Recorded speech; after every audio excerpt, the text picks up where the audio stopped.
Au cours de cet aperçu de civilisations anciennes, on va voir le développement de nos sociétés actuelles. On commence avec la Mésopotamie. La Mésopotamie est la première civilisation ancienne dont nous avons reçu beaucoup d'innovations. C'est actuellement, aujourd'hui, c'est l'Irak. En Mésopotamie, il y avait une vallée fertile qui s'appelle Croissant Fertile, qui se trouvait entre les deux fleuves, le Tigre et l'Euphrate. Les Mésopotamiens ont découvert comment transporter cette eau dans les champs pour arroser et pour planter de l'agriculture. Les Mésopotamiens étaient le premier peuple de modifier l'environnement.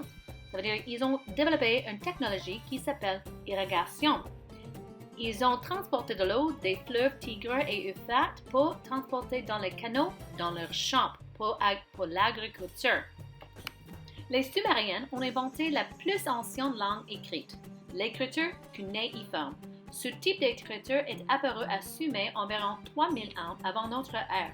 Il a été inspiré de dessins très simplifiés appelés les pictogrammes. C'était tamponné dans l'argile. Les Babyloniens de la Mésopotamie ont été parmi les premiers à changer de l'argent pour des objets. Le shekel était une pièce de monnaie en argent, en cuivre, en or, dont le poids correspondait à 180 grains d'orge. Une mine valait 60 shekels et un talent équivalent à 60 000. Hammurabi était un roi de Babylone. Il a apporté paix et prospérité aux cités-états qu'il a gouverné dans toute la Mésopotamie. Il est responsable pour le code de loi le plus connu de l'ancienne Mésopotamie, le code de Hammurabi. L'Égypte, bien connu pour le Sphinx et les pyramides de Giza. Ces trois pyramides hors de terre étaient l'endroit d'enterrement pour les pharaons Khéops, Khéphren et Mykérénos. Ils étaient grand-papa, papa et fils.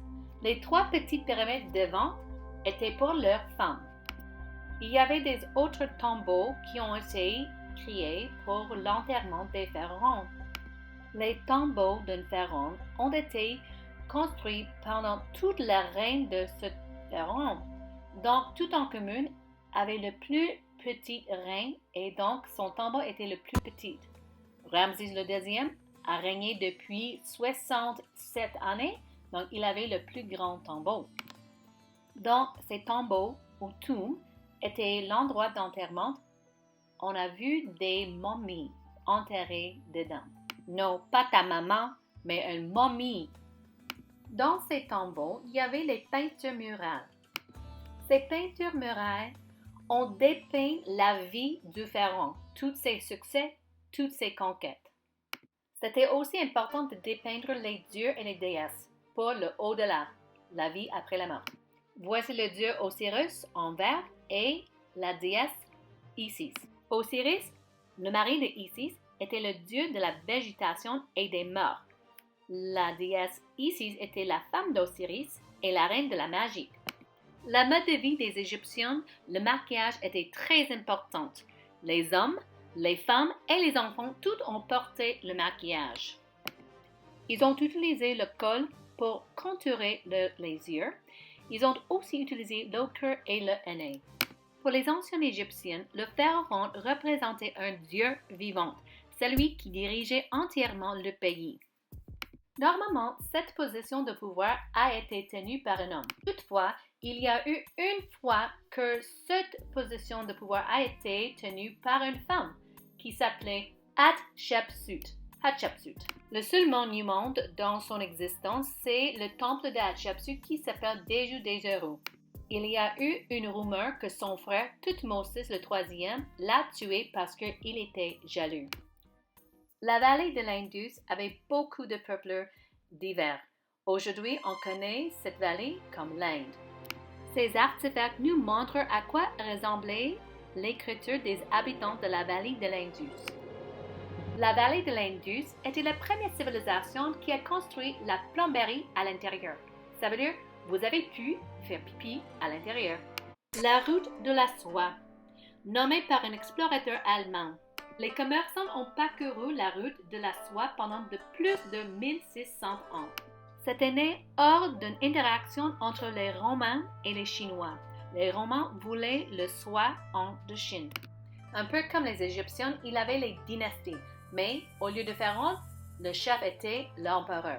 La Grande Muraille de Chine répand de la baie de Merjan jusqu'au désert Gobi.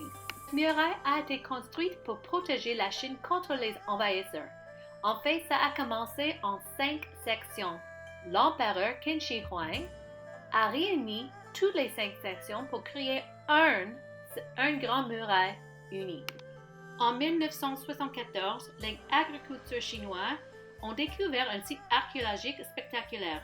Ils ont découvert la première série de 7000 statues de soldats en terre cuite. Cette armée en terre cuite est un mystère, mais c'est aussi une bonne démonstration de la puissance de l'empereur. La Grèce, le berceau de notre démocratie, un système de représentation du gouvernement. Pour avoir le droit de vote en Grèce ancienne, vous deviez être un homme citoyen de 18 ans. Dans toutes ces civilisations anciennes, les femmes ni les enfants n'avaient pas de droit. Ces hommes citoyens ont fait partie d'un conseil et ils ont représenté toute la population des Grèces et ils ont pris toutes les décisions pour la Grèce. Même si ils étaient juste 10% de la population, mais c'était le début de la démocratie. Les Grecs anciens ont cru dans les dieux comme Zeus, comme Chronos. C'était la fondation de plein de légendes et de films comme Percy Jackson, le voleur de foudre, ou Percy Jackson and the Lightning Thief. La Grèce de l'Antiquité a produit des grands philosophes, les personnes qui ont pensé beaucoup, comme Socrate, Aristote et Platon. Alexandre le Grand était le plus grand conquérant au monde.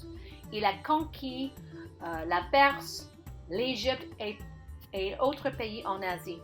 Il était le roi de Macédonie. Les Grecs anciens nous ont donné les Jeux olympiques, les premiers Jeux olympiques. Ils nous ont donné aussi le yo-yo. Oui, le jeu favori des enfants, le yo-yo. Les Romains ont répandu leur empire très rapidement et très loin. À cause de cette croissance très rapide, ils ont souffert un gros déclin. Jules César était l'empereur romain très connu. Il était amoureux avec la reine de l'Égypte Cléopâtre VII. Leur histoire d'amour était fatale. Les Romains avaient adapté les dieux grecs pour leurs propres dieux. Mais 100 ans après la mort de Jésus-Christ, ils ont commencé à répandre le christianisme. Les Romains nous ont donné aussi les chiffres romains. Cliquez sur le form et votez pour laquelle civilisation vous aimeriez faire.